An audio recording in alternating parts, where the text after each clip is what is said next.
Hello, everybody, and welcome. I'm Maxfield Sparrow. I'm an autistic writer, a scholar activist, and a proud board member of the Autism National Committee, or AutCom.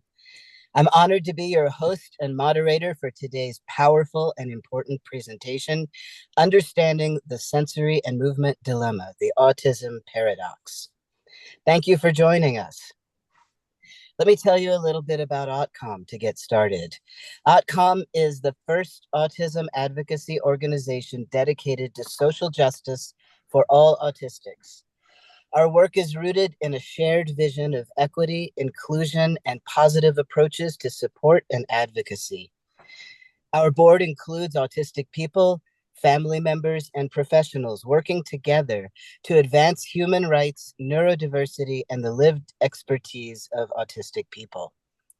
Today's presenters, as well as myself, are all proud members of the AutCom board. If you'd like to learn more about our work, explore our resources and newsletters, or become a member, please visit our website at autcom.org.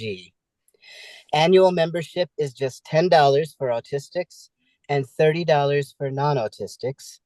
And your membership, along with donations, helps support webinars like this one and our broader advocacy and education work.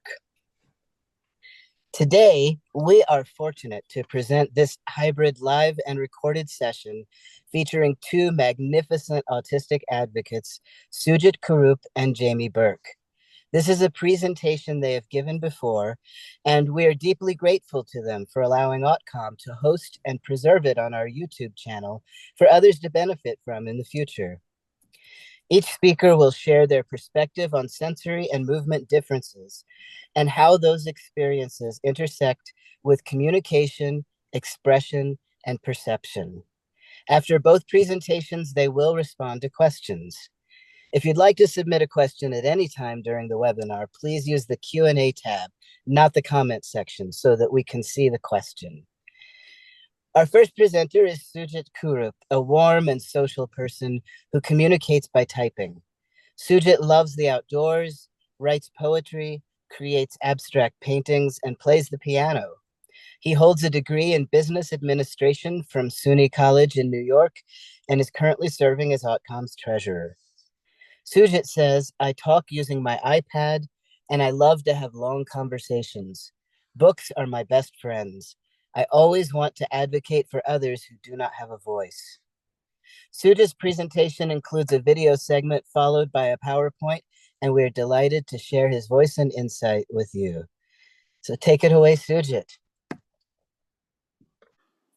Understanding the Sensory and Movement Dilemma, the Autism Paradox, by Sujit Kurup. I am Sujit Kurup, passionate about advocacy on the rights to access communication for all and providing dignity, opportunity, and support to the minimally speaking. After completing my degree in business administration in 2019, I now volunteer at AutCom as their treasurer. I love the outdoors, being with nature and taking long walks and trekking. I communicate using the iPad and love meeting people. My hobbies include writing poetry, painting, and playing the piano. Books are my best friends. Research on movement differences and sensory regulation. Communication, relationship, and participation require neurological systems to coordinate and synchronize the organization and regulation of sensory information and movement. Developmental differences in these abilities are likely to result in differences in the way a person behaves and expresses intention and meaning. The brain and the movement. Many individuals have difficulties with sensory processing and/or self-regulation. Unfortunately, this is not always recognized in the child, teen, or adult, and the underlying needs are not addressed. As a result, individuals may be mislabeled as lazy, uncooperative, uninterested, or having a behavioral disorder. People of all ages often struggle socially, emotionally, and/or cognitively. Secondary difficulties such as low self-esteem and anxiety may emerge. Addressing sensory processing difficulties and improving one's ability to self-regulate can greatly assist in becoming more successful in our demanding world. Movement differences or motor planning issues. As I have autism, there are motor planning issues that I face every minute. What I mean by motor planning issues is that my body movement is not coordinating with the brain's electric impulses. This is also called dyspraxia. Thus, with focused and specific supports, it is possible for my brain impulses to create the right pathway to carry out the right movement. Gradually, the supports can be faded so I handle the tasks on my own with confidence. How does dyspraxia affect a person? Difficulties with voluntary action. Affects motor planning. Is related to issues of performance and not necessarily cognitive ability. Problems with performance, especially when tasks are new and unfamiliar, composed of multiple sequences of steps, require focusing on more than one task at a time, are done in environments that are new or changed. How it affects on my communication. The big effect of the motor planning issues or differences is that I have problem with speech and struggle to make a meaningful and appropriate conversational sentence. I got to typing my thoughts on an iPad when I was 13 years old. I had no means to communicate my thoughts before that. I would point to objects and could say a few words like yes or no. It helped open up a lot of possibilities for me. However, communication by typing is a slow process, one letter at a time. Initially, I was very upset when my typing was not keeping pace with my thoughts, and I have tried slowing and holding on to my thoughts as I type. At the same time, I have been working on speeding up my typing with two-hand typing. What is sensory processing? Sensory processing refers to the way our nervous system receives messages from our senses and turns them into responses that enable us to navigate in our environment and interact in our world. When sensory information is not processed correctly in the brain, the responses may be inappropriate and can result in challenges in a variety of skills. Many of us are familiar with 5 senses: sight, touch, taste, smell, and hearing. Vestibular, head position and balance; proprioception, awareness of our muscles and joints; and interoception, awareness of our internal body states, i.e., hunger, thirst, pain, etc., are all key factors in development and play a significant role in our daily lives. The sensory issues I face. Many a times I am facing sensory overload. For example, auditory senses cannot filter extra or background noises. I use headphones to help me with canceling and filtering out unwanted noises. The impact of sound waves on our body is tremendous because of water content in the body, and there is research that proves the water molecules that are getting aligned with the sound waves. Human speech controls a large extent of our body workings. I have myself experienced the Sanskrit chanting calming my body and mind. Strategies for body regulation that helped me through the years. There are some strategies that helped me. I worked on my rhythm and body regulation through yoga and Muscatova. Moving to a quiet area helped when there was noise around. Bluetooth noise-canceling headphones helps me to shut out noises that bother me, especially shrill noises of babies crying. Engaging in vigorous physical activities like skating, swimming, hiking, biking, horse riding helps increase my focus on tasks and more movement control. I have used the weighted blanket and weighted vest before, and I liked the pressure on my body. I needed the comfort of being squeezed. Many a times, I cannot feel my body in space. Running and swinging helps. I regulate very well by being in nature, and it helps when the facilitator also shares this passion. I feel relaxed when I am painting or playing the piano, 2 of my favorite hobbies. Some of the body work I do before any activity that require focus are joint compression, brain gym, emotional freedom technique, neurological drumming, yoga, breathing exercises, Muscatova, noise-canceling headphones, bilaterals, infinity walks, walking the shape of the infinity sign, add in other movements during the infinity walk, listening therapy, hobbies like painting, piano, riding bike, skating, trekking, sensory diet, gluten-free diet. A little more on the strategies I use. Joint compression with Wilbarga sensory brushing protocol, also referred to as the brushing program, in conjunction with a sensory diet, is recommended to help decrease sensory defensiveness and an individual's overreactivity to harmless sensations. It also helps modulate/regulate emotional response to the environment and maintain a more calm, organized, less irritable and reactive state. The brushing has to be always followed by joint compression. I was very regular with the brushing earlier, now occasional. Brain gym and infinity walks. Walking the shape of the infinity sign, figure 8. Brain gym is a set of movements whose objective is to connect the body and the mind, stimulate the use of the cerebral hemispheres through physical and mental strategies, and also improve and strengthen cognitive functions to learn. I have been using this technique since I was 10 and continue to use it. I have greatly benefited from it. Neurological music therapy, drumming with metronome. Neurological music therapy is defined as the therapeutic application of music to cognitive, sensory, language and motor dysfunctions in people with autism and other neurological conditions. The drumming has helped me very much with the body regulation. Emotional Freedom Technique, EFT. Tapping Protocol. Tapping is a set of techniques which utilize the body's energy meridian points, like acupuncture and acupressure. While tapping on the points, you also maintain your mental focus on whatever is causing you distress, such as a strong emotion, worry, unresolved problem, or physical symptom. I have used the tapping with affirmations for a long time and helped with my emotions. Yoga, meditation and chanting. Breathing exercises/pranayama. I have been doing yoga with breathing exercises for a long time. A few years back introduced chanting Sanskrit mantras. It has benefited me immensely. Muscutova neurosensorimotor reflex integration.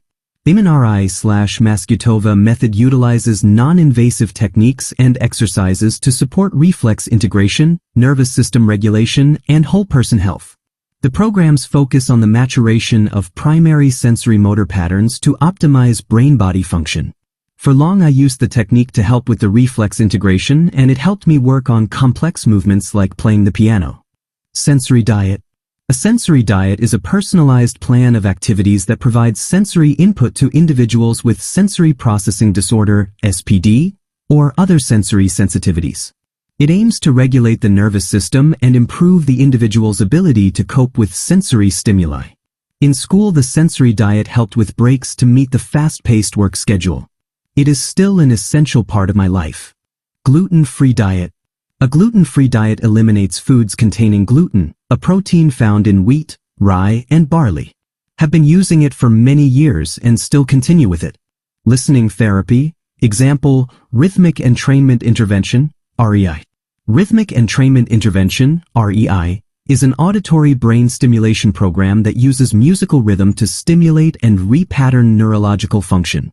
A unique blend of modern advances in brain research and ancient rhythmic techniques, REI facilitates long-term behavioral and cognitive improvement in individuals with neurological disorders. I have used REI for many years and still continue to use it with many benefits. These strategies have helped me in my body regulation and movement coordination. I need to do them every day to function cohesively. I may not work on all the strategies all the time. Depending on what situation warrants, I would work on a particular one. I need to be working on it with no exception. Thus, I want you to understand the importance of these strategies in my life. They are the secret of my success. I could get my Regents diploma, get my college degree, be an exhibiting artist, a budding poet, volunteer treasurer, presenter at workshops, trainings, webinars, a hiker and doing many other outdoor activities like biking, skating, baseball, etc. Thank you for watching and listening to my important message on the movement and sensory strategies I use. I am hoping to spread awareness and help others to access these strategies. I can be contacted at sujitkurup09@gmail.com with any questions. Thank you, Sujit, for that powerful and informative presentation. Now we welcome our second presenter, Jamie Burke. Jamie is 37 years old and a graduate of Syracuse University with a Bachelor of Arts degree from the College of Arts and Sciences. He began using supported typing at age 5 and has since progressed to typing independently with both hands. At age 12, Jamie began reading his typed words aloud and continues to develop expressive speech. He's a frequent speaker at conferences and universities. including internationally in England, Wales, and Germany, and is a passionate advocate for typed communication as a path to speech, literacy, and connection. Jamie's presentation will include a slide deck, and he will be reading his prepared text aloud. Understand the sensory and movement dilemma, the autism paradox. The journey to my life. Jamie Burke, inclusion and communication advocate, communication trainer, raconteur, artist. This was how I felt about life in my tender years. Life was not for a boy who had much intelligence, but no voice. Good morning. Thank you for inviting me to share some of my journey with you this day. I was not able to truly use my voice until I was 12 years old. Using a keyboard was paramount for me, and I learned in my older years how important utilizing the various sensory integration therapies were for me. I'd like to tell you how important and necessary they were and are to me. However, very important to me was the doing of the therapies and being sure to ask me if they were helpful and then to observe my changes. I was presumed to be competent, even though I could not speak fully. My world at that time was so hard living in my body. I was in a preschool where sensory understanding was just beginning. The rainbow barrel for pressure, the soft beanbag chair, wheelbarrow brushing, and compression helped my anxiety. Swimming was not a therapy, but it was extremely helpful. All of those dearly helped me feel better, and I think it engaged the possibility that I could be more and fun to be more thoughtfully included. When I was here at preschool, we did not understand yet the sensory issues, and my school let me have what we know now. Help me to have focus on listening to people speak and to try to move my body.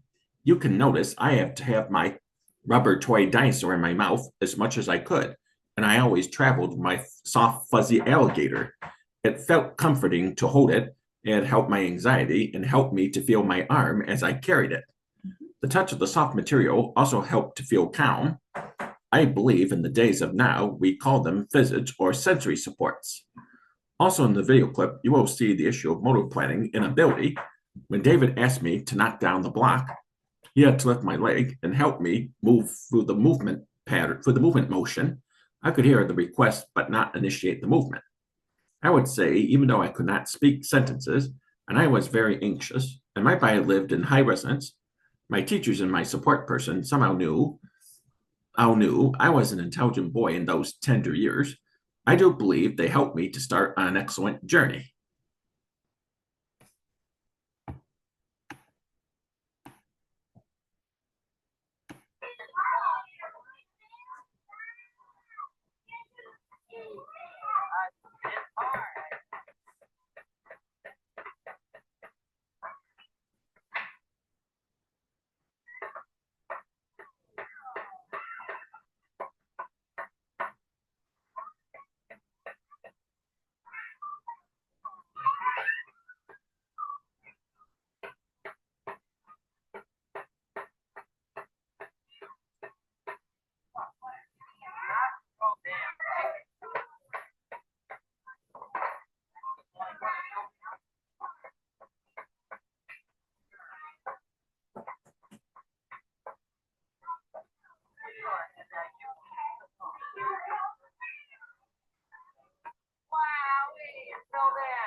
Folks, the idea of the presumption of competence means that desire is to see people as intelligent and capable of capturing your listening attention, and a feeling of confidence in the attempts to engage the enormous importance of all the work it has taken to move people like me to places like here. Do not assume you understand what is present before you to be the final answer. Question what you currently believe about someone with a disability. Remember, we can all make dangerous assumptions. I believe this optimistic view is beginning to take hold in education, but for people who are adults, we need to put more strong work in learning how to make successes over long time silences. Perhaps then it is paramount that we remember the beauty of the potent old golden rule. Presumed competence initiates a fundamental idea that competence is a beginning point to realize the emotion of great self-worth. Movement is essential to all that we do in life. The ability to move volitionally and to inhibit movements not desired is essential to putting thought into action. Movement is essential for communication, whether it is the complex and coordinated oral motor movements for speech or the rhythmic purposeful staccato movements necessary to use a keyboard.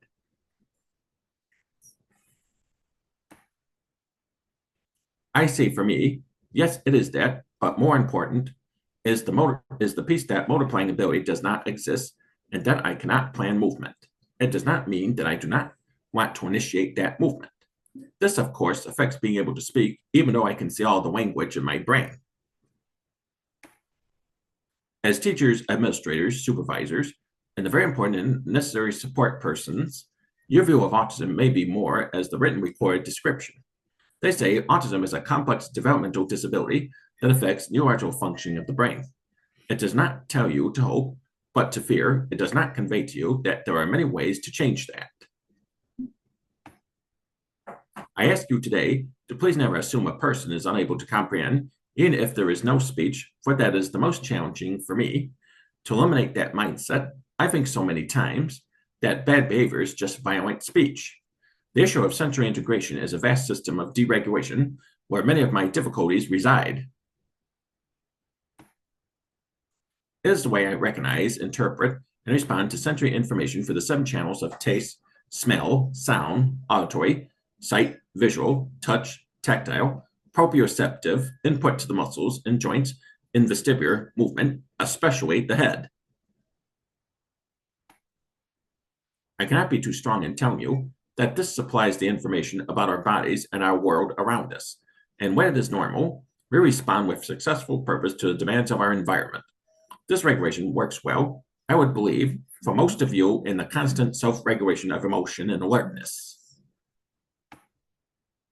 Can you imagine how crazy hard this is for us who have autism when our systems are so incredibly mismatched with what is expected and then with what actually happens? Each experience must be sorted out and interpreted almost every single time. Immense frustration, trouble staying calm, and negative emotions emerge. We need people to learn about this and understand how important it can be for positive and confident gaining of new skills. I would tell my teachers and professors, remember, your knowledge is my power. You call it sensory overload. I call it my man overboard feeling.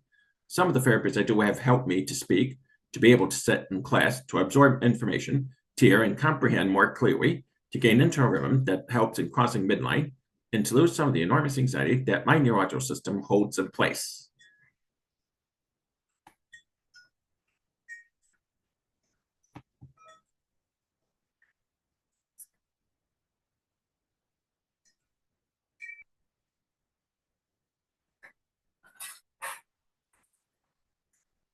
I have to say it helps to have a gentle push and not an overly excited shove to help you students or friends accomplish new skills, but please take time to consider the difficult process needed to shift between personalities. In my life, many sensory supports help to stop a crash into able to sit in class. Useful sensory accommodations were constant support in elementary school, beanbag seats, rocking chairs, headphones with music, net swings, and being squeezed between 2 mats in the physical therapy room allowed me my upsets, but to never need the request to leave the school. I have been in inclusive classrooms for all my public school journey. In college at Syracuse University, larger lecture classes were better. I could use silly putty to squeeze, sit in the back row if I was anxious and not be worried if I made stims or made sounds. In truth, the large lecture classes worked better for me. Most of the time, I could respond to questions on the lecture screen with a clicker.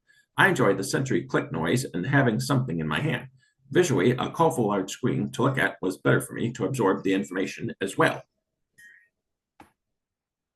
Platform swaying vestibular, flow bag, eye tracking, and head-eye coordination. Neurological drumming.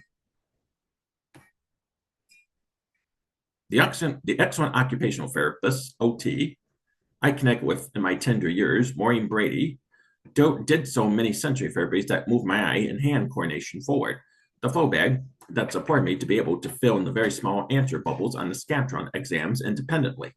The bivalves also supported being able to use my left and right hands in coordinated movement. She showed me the ease listening therapy that helped me to hear better and to tune out some background sounds. The platform swing was an enormous assist to word retrieval when spelling out loud and to calm anxieties. The Infinity Walk with Brain Gym was helpful to typing with two hands and for resetting myself when upset. She informed us that many of these were utilized for people who had a stroke in the process to re-engage both sides of the brain.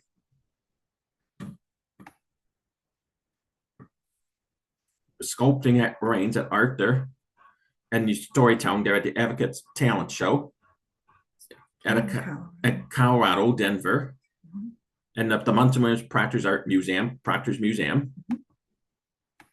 and the Senior Ball with Caitlin and Carly. Thank you for listening to my thoughts and to see some of the therapies that have been so important to helping my body and brain move together and feel more comfortable with the world. I am so excellently pleased with the people who believe in these therapies and believe they could help me. I know they have helped others, and my desire is to know that others could be as well.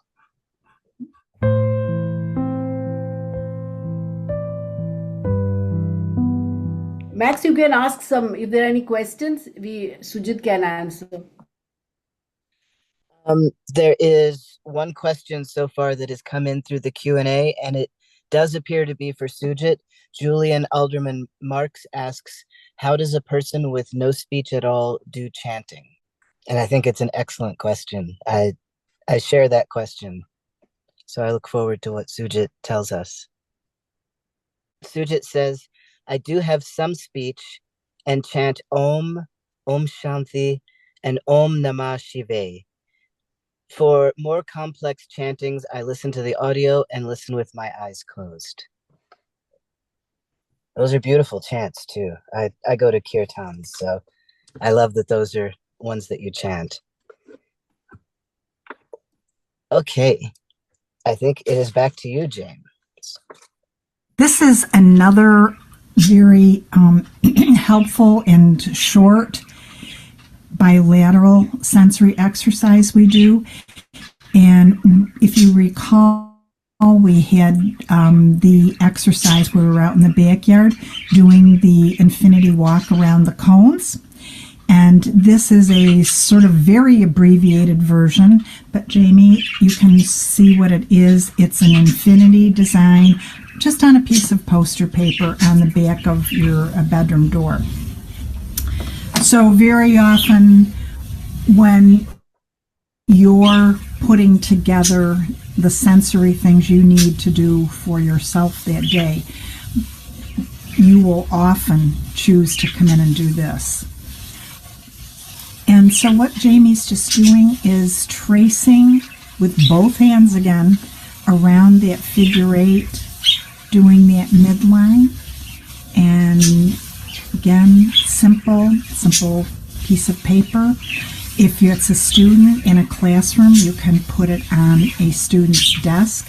You can do it flat, or if it's easier for that person to come to do it, you can be up on a slant board or a 3-ring binder where you can elevate it slightly. We do this for about 1 minute, Jane. Okay. Thank you, Jamie. Thanks. And one of the things, a tendency that may happen as you go along is to lift off from the design. And so we would need a couple reminders in the beginning, and still do every once in a while, to keep the hands smooth and right on those lines and not lifting up and off. Thank you.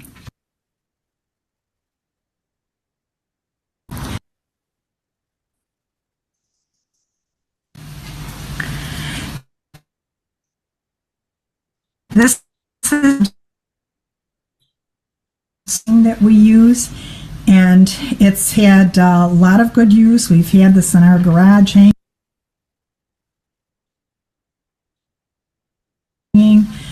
fastened very securely up in the ceiling and the roof. And you'll notice the wooden dowel handles have some sponge on it because it can tend to be blister causative a little bit. Okay, Jamie, you can hop on. And you'll also notice Jamie is wearing his winter gloves. So Jamie he'll hop on and starts a right to left pattern, pushing with his feet.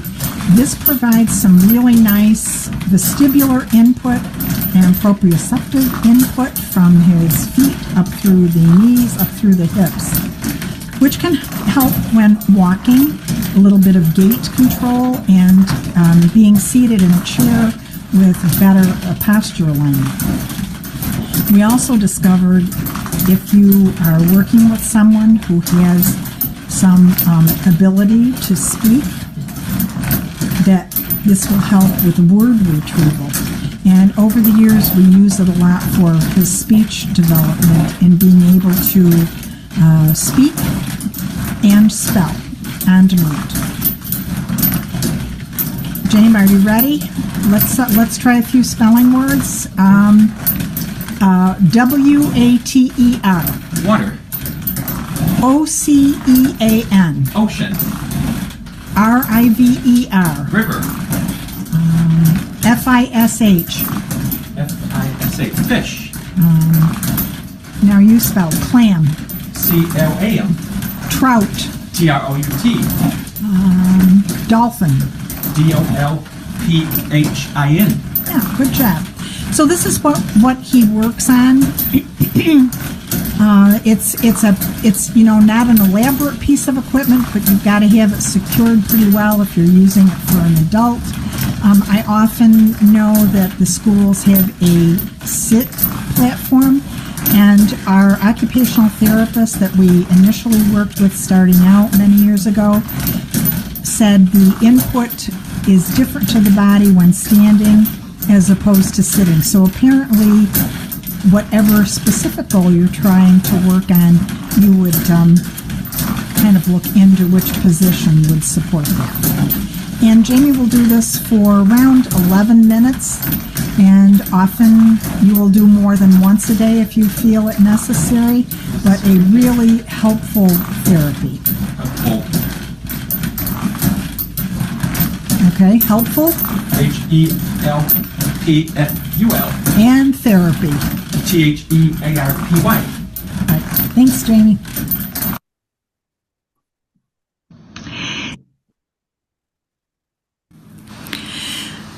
Another exercise, and this was part of Brain Gym that was shown to us by an occupational therapist. It's just called an over and under. And so it's kind of just a small plastic ball, soft, not a hard one. You want a little bit of give to it. And so Jamie, and this is right and left, slowing the body down for control. This did take a little while to get where you ball didn't slip out from under. Okay, so you're ready, and go slow, a little bit slow. And so he's rolling the ball from, alternating top to bottom with his arms, and we'll do that 20, and ask him if you're able to also count out loud as you're doing the physical movement. Okay, you ready? 1, 2, 3, 4, 5, 6, 7, 8, 9, 10, 11, 12, 13, 14, 15, 16, 17, 18, 19, 20. Thanks, Jane. Good job. Okay, and this is another continuation of the doing bilaterals. And what this is a deck of playing cards and just cut in half. And okay, James, and what he's going to do, it's again just lifting them up, really a simple thing to do. He's lifting them up together, up and over, just flipping them over, but again, doing the movement nice and smooth simultaneously. Okay. There you go. Oops. Sorry. Okay.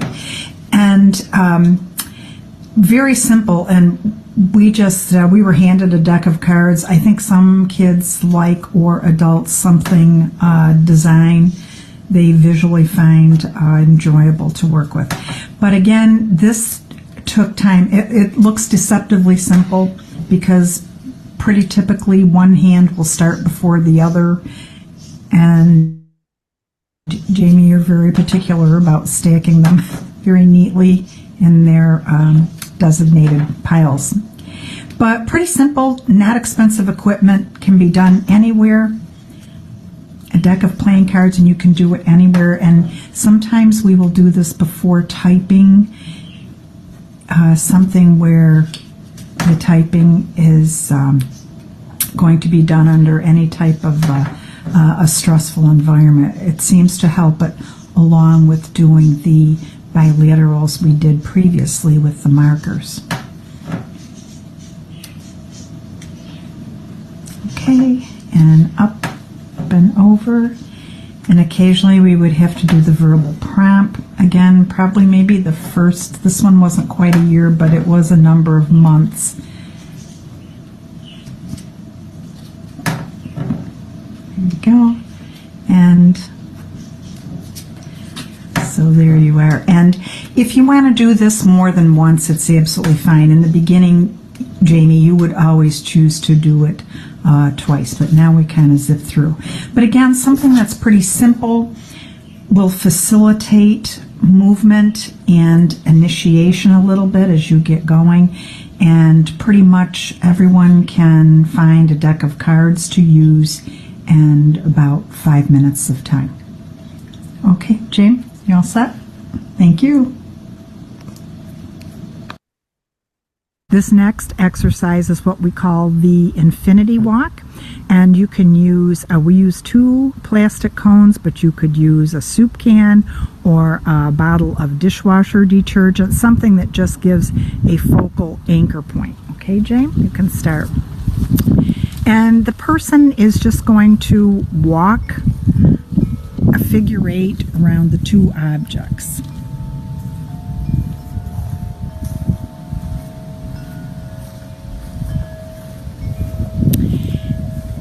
After some time, to get smooth, Jamie, it was a little bit of a struggle. A lot of folks have a tendency to start marching and picking their feet up. And part of this is a really nice foot placement to roll on the heel to the ball of your foot. And once they got that down and very comfortable, they started asking to add the brain gym in. James, you want to start doing that? There? Mm-hmm. And so that's maintaining, walking, doing the figure 8, and doing fingertips to elbows, which is an element of brain gym. So pretty simple, can be done anywhere, no expensive equipment. May take time to get going. Initially, Jamie needed to have the infinity design put with tape on the floor in order to follow it visually and track it. And now you can start doing fingers, Jane. 4, 5,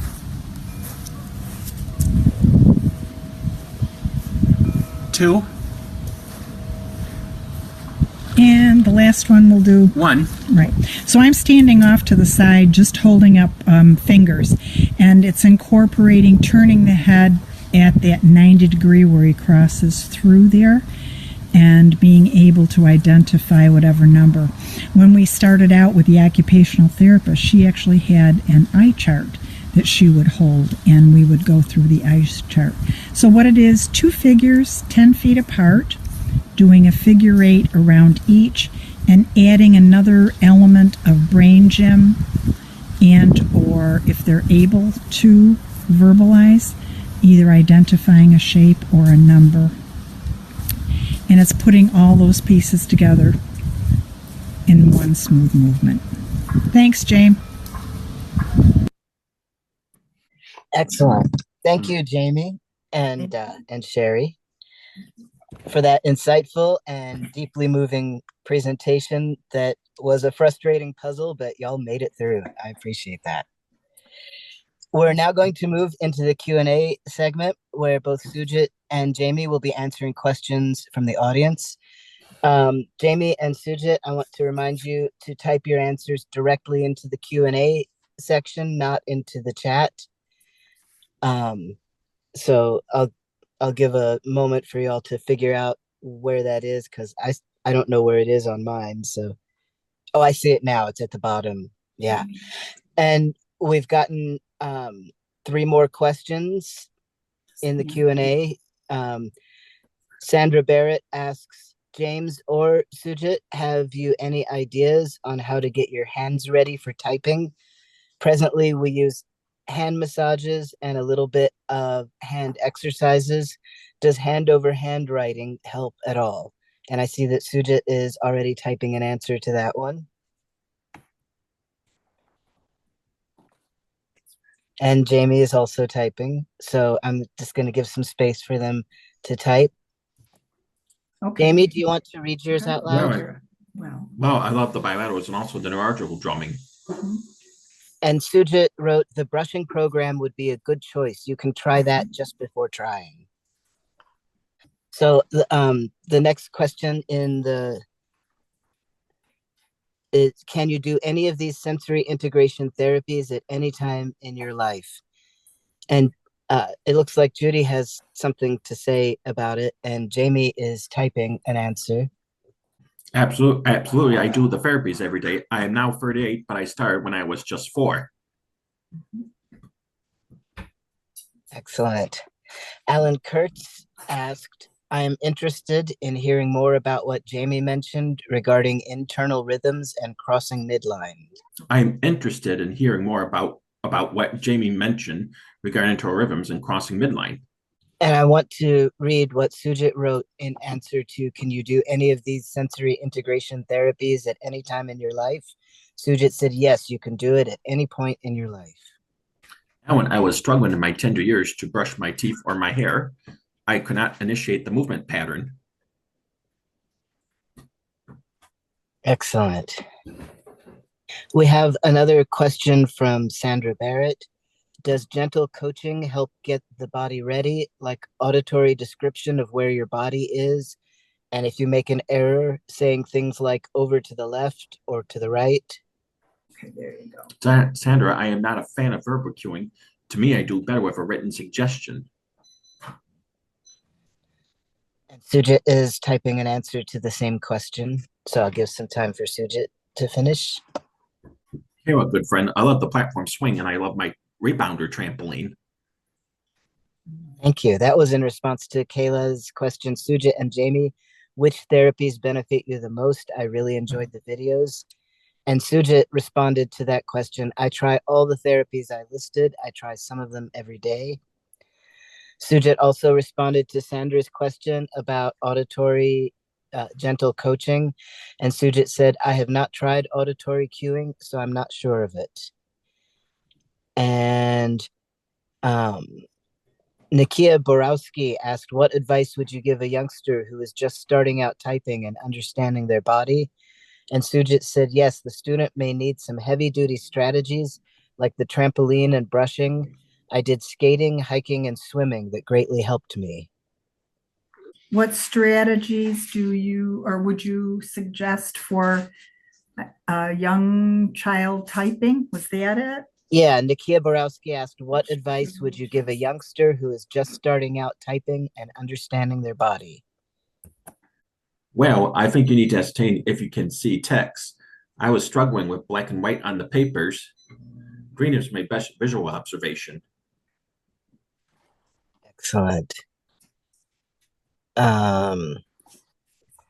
So we have some questions that were pre-submitted. The first one is, what is the best therapy for a non-speaking autistic person with significant motor challenges for whom traditional OT and PT have not been successful? What is the best therapy for a non-speaking autistic person with significant motor challenges for whom traditional OT and PT haven't been successful? Well, knowing fundamentally where you have difficulty with a certain movement will be helpful. Perhaps I might say that getting myself to feel more connected, I like the infinity walk. The handpan can help if there is no space and draw one anywhere. For me, it gives calm and order. Practicing the neurological drumming is great for me to really feel movement in my arms and hands and simply feeling fundamentally happy in my brain. Sujit and I do the EFT, but deep pressure is excellent. And if I am having heavy anxiety, I lay on my stomach and my mom uses a rolling pin over my legs, back, and arms. Recently, I am using a rebounder mini trampoline and I love the way I feel. I just feel better. Mm-hmm. These you can try without a big opportunity of utilizing therapists once you are started. Have you ever tried a listening therapy, EASE program, that helped my ears to not be bugged by background noise? Mm-hmm. A physical therapist does craniosacral therapy. I love that because in the beginning it helped my hearing. What is the best therapy for non-speaking autistic person with significant motor challenges? How can I calm my sensory system? Matt Crittenden. There is no single strategy that can help a person. It has to be a hit and trail method. You can choose from the list I shared. They have to be done every day without fail. That was an answer to this question here. How can I calm my sensory system? I don't see any more open questions. So I think that is it. Am I correct, or are we through all the Q&A? Yeah, I think so. I'm amazed. You guys did such a good job. We have one more question because Judy says, as the host, I cannot type a question in the Q&A. So I'm putting it here. How involved were you two in giving feedback on how well each therapy or activity was tried? Were you able to type about how or if each helped, or did the therapist and your parents have to go by your reactions? Sujit says there is no single strategy that can help a person. It has to be a hit and fail method. I think that's what the trial. A hit and trial method. Thank you. You can choose from the list I shared. They have to be done every day without fail. This was the answer to Matt Crittenden's question. Yes. Thank you. That was the answer to Matt Crittenden's question. How involved were you two in giving feedback on how well each therapy or activity was tried? Were you able to type about how or if each helped, or did the therapist and your parents have to go by your reactions? Mm-hmm. Yeah. What do you think?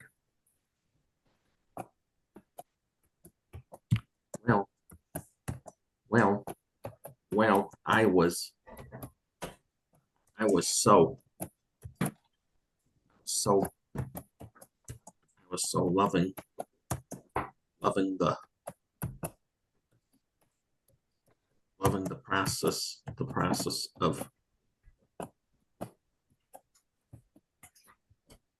process of structure in trying the therapies. I'm just going to jump in, if that's okay, Max. Yes. Because when Jamie's doing his presentation, you hear us mention the occupational therapist. And this, her name is Maureen Brady, and she was in the Syracuse area for a long time. Started out as a caseworker at one of the institutional places here, unfortunately. And then she was in her 40s and she went back and got her occupational therapy degree. Just absolutely loved the vestibular piece and felt so much of what could be resolved was very connected with the inner ear. So she put together this sensory clinic. We happened to run into her. You were 15 at the time, old, 15 Jamie. years old. Yeah. And fairly close to where we live. So she said, you want to come up and try these things. And Jamie mentioned earlier that a lot of what she was trying for Jamie, because of that midline difficulty that a lot of people have, were things that they were using for people who had strokes to try to connect them with the hemisphere. And as we went along, some of those were like the drumming she did, the swing, a lot of the vestibular movement. Okay. And it really began to help Jamie, where he could, brush his teeth and then cut food. And so a couple of those things were specifically, and I think on the last couple slides, we've got the places you can go and look at it. Dr. Deborah Sunback did the infinity walk. And I know I put that out there when we were talking to her one time and she was doing this. She said, I'll tell you, if you ever feel like you're having a stroke, one of the most important things you could do would be to drop down on all fours and crawl if you're possibly. So it won't allow that disconnect. Just really fascinating stuff. And, pretty simple. It didn't require a lot of big equipment, but she was great. And like Sujit, we did so many of them, and one of them really put you over the edge, because Jamie was one of those kids, you'll hear, that can go on the carnival rides and walk better when they get off than when they got on. And so she was trying sitting on a swing. It wasn't the stand platform, it was the sit, and she was just cranking him to reset the inner ear, which she said would be a normal pattern for him. And Jamie asked for one more spin. And I mean, she was just turning it really slowly. He turned white as a sheet, ran off. He got so dizzy and sick, and it was just that little bit of increased circular movement, which just sent him over the edge. So we became very cautious of anything like that. So, I mean, she was phenomenal. And Sujit, I think you met her and worked with her a little bit, and a lot of the things were very simple. You didn't see in one of the pictures of Jamie, it's a flow bag. It was a long plastic tubular bag. Put a cup of water in it, some poster paint, just allowed you, and then he would stand and visually swing it, and it really supported the eye and head tracking. And they found out that when they were raising a fuss about typing and validity at the point when he was taking SATs, is they would take him down to the physical therapy room, and he would do that, and it gave him enough eye and hand support. He could do those little tiny Scantron bubbles on his own. But just a lot of really neat, just simple things, but game changers. So we'd be happy to talk, or any of those articles. And I know Sujit, you wouldn't, Jamie, but absolutely, like Sujit, Jamie, we do now. He's got a big list on his wall, all the sensory therapies, and he goes every day and just looks and said, this is what I need today, and we'll do that. One question that I have is, here, is it possible that we can include those small videos, those short videos, in when we pull this up as, for sure. who either could not make it today or who made it and wants to see those again? Sure. If you can figure that out, be our guest. Okay. Yeah, I think they're very, very helpful. Yeah. Thanks, Lisa. They are. It's good to see. Like I said, and the credit goes to her. And Jamie was extremely fortunate that when you went to school, sensory was just kind of beginning to be in the forefront of therapies. And you could see how it benefited Jamie. I mean, they were in real time. And so they would support that, during the school day, which was kind of unusual back then. But I mean, it was evident right in front of them. Right. Sujit responded to Judy's question about how much input that he had in Therapies. Sujit says, I would always choose what I wanted to do every day. The strategy that helped, I chose to do every day.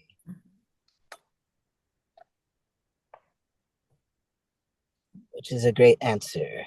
Yeah, I think I can add to that being because Sherry did mention, and Jamie also has the same experiences that that is doing what he wanted. He always chose it. He either typed it or show him a list. He would point to the one he wanted, but he has his favorites that he did almost every day, like the brain gym. He does every day. He does the yoga and also the infinity walk. Of course, there may be days where he can't do find time to do all of it, but he at least one or two he'll definitely do because he can't, as he mentioned in his video, he can't function otherwise. I mean, that's very much essential.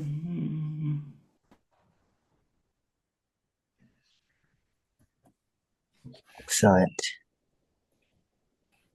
And now I think we are actually done with questions. Is there anything else, last minute questions? Well, I would just like to say I'm Lisa Keller. I'm president of AutCom, and we've been trying to put these informational webinars out, and I invite anybody who wants to join AutCom. Of course, it's an all volunteer organization. We don't get paid for any of this. So any money that you give to us goes toward paying our presenters or paying for, for things that come up that are operational. But please join, and please tell us if you have any ideas that you would like to explore in a future webinar, because we're always open to those kinds of things. We have done webinars in the past on relationships and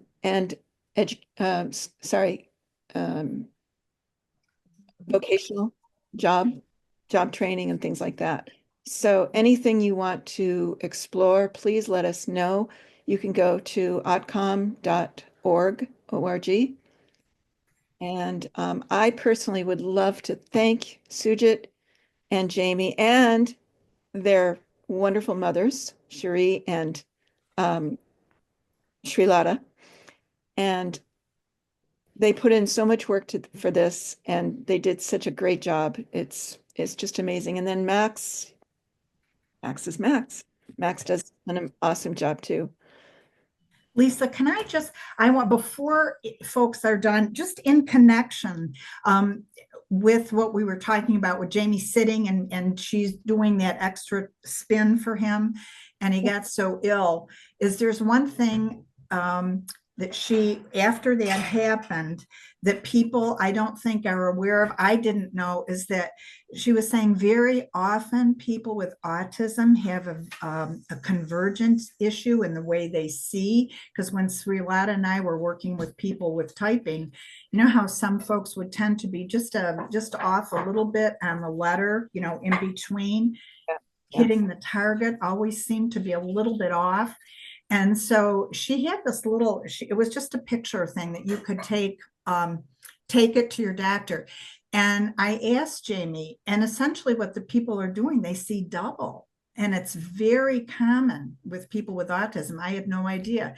And we went and had Jamie, and she said, you need to go to not just somebody like lens crafters, but you need to go to an ophthalmologist, an MD.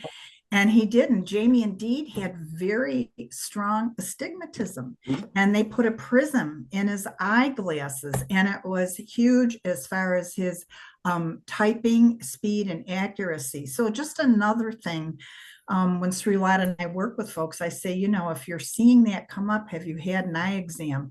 And, that was the one thing I know Maureen stressed, is it needs to be an ophthalmologist, somebody who understands developmental eye issues. So just something to think about, Yeah, thank you, Cherie. And that doesn't surprise me. I didn't know that, but it doesn't surprise me because there is a genetic connection between autism and amblyopia, what they colloquially call lazy eye, which can also give double vision. And interestingly, in my family, I got the autism and my sister got the amblyopia, but she's not autistic. But so, yeah, visual stuff is there. There's been research that connected that with autism. So, Yeah, yep. And I don't know, Max, and the other thing, like Jamie's starting out, I mean, we could talk forever, but and that's what's so helpful. What Jamie would say, black on white and white on black were very challenging for him to see. And so when he got a device to type, it happened to have a green, the light writer, a green backlit display there. Green backlit display, and that also was huge for him in being able to communicate comfortably, you know. Yeah, and I'm encountering some clients who have tinnitus. Ooh. I don't know. I don't know if that's a pervasive problem with many autistics. So if anybody wants to, you know, tell us about their experiences with that, that would be great. Somebody asked about emails for Jamie and Sujit. So if you could put those in the chat, that would be great. And Lisa, maybe I could connect you with Maureen Brady, even though she's out in Seattle. That's what I mean. She is all about the vestibular, and she really feels that holds the key. And tinnitus, that would be kind of brought in with that, and the visual disturbance too. Yeah. Okay. And so if you give me Maureen Brady's email, yes, could you also include it? Okay. Yes. For, you know, in the notes that we have for anybody who's interested in connecting with her. And Sandy McLennan says developmental optometrists can be extremely helpful. Yes, convergence of vision is typical of brain injured children with any diagnosis if they don't crawl normally as young children. I know that I've done a lot of training in Moscatova, and one of the things that they teach you is the combat crawl. And that's something that I think Svetlana Moscatova does it as soon as she gets out of bed. She gets on the floor and she crawls to the bathroom. Interesting. Yeah, I had never heard of that. Well, and you know, the ball, so there were a lot of people have done that ball when Jamie was doing that. That actually was, do you remember Judith Bluestone back when they were doing the handle protocol? Do you remember? And then she passed away, and Carolyn Nguyen. Yeah, over and under ball. Right. And Carolyn, you know, out in California was starting that. So, I mean, and that's what I always find. It's so difficult. No one has all the answers in one spot. It's who you run into, who you talk to. I wish there would be like a massive clearinghouse for all this stuff. Well, AutCom, under our resources, we will try and put, if anybody wants to send us links to these resources, we will definitely put them on our website. And we appreciate Lisa, Sujit has the whole list. He has it in his presentation. If you want, I can send you the list. Yes, please do that. Okay, so Sujit's email is sujitkurup09@gmail.com, and Jamie's is jgburke@syr.edu. And then, so when you look for this presentation on our website, we'll try and put those resources in the notes, or somehow, or we'll put them on our own resource section, I should say. Yeah, thanks, Lisa, because it's nothing, we give so much credit to the occupational therapist. I mean, she was just a game changer and so willing to share and help everybody, you know?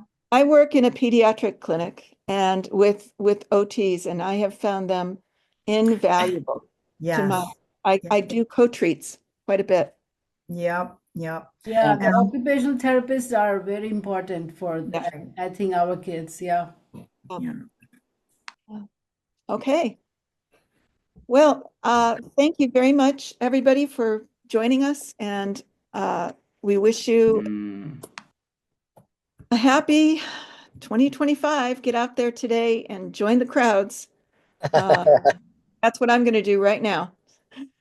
So thanks again to all the presenters, to Max, thank you very much, and to everybody who helped put this together, Judy Bailey, Been, Raising Cane. this has been, everyone, I will say, this has been wonderful. Many wishes for an excellent spring. Good. And Sujit says, thank you all for watching. I love talking to you. Good luck to all. With that, we'll say goodbye. Thank you.